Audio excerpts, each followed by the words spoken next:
Водата е скапа, а на јавните предпријатија и понатаму им бега како низ решето. Во просек низ водоводната мрежа во општините од истокот се губат огромни 68,6%, покажуваат податоците од регулаторната комисија.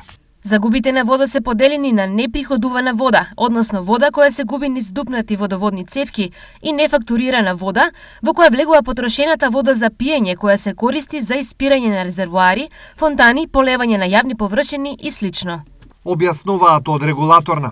Како и да се губи водата, таа е огромен проблем за јавните предпријатија и голема финансиска дупка за нив. Неконтролирано излевање на водата при дефицили представува загуба на јавното предпријатие, бидејќи таа вода се третирана и наместо да биде фактурирана, оди надвор од водоснабдителниот систем.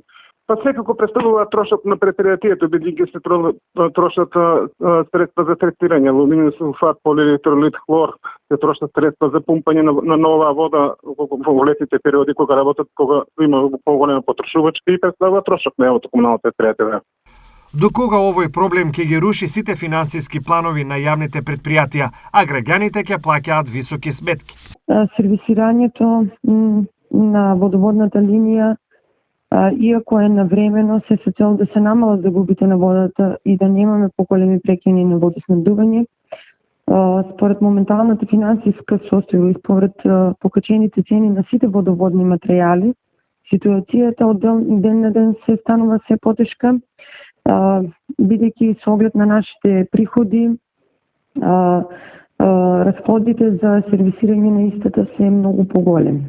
Надеж за сите се обезбедените 50 милиони евра наменети исклучиво за подобрување на водоснабдувањето и за одведување на отпадните води.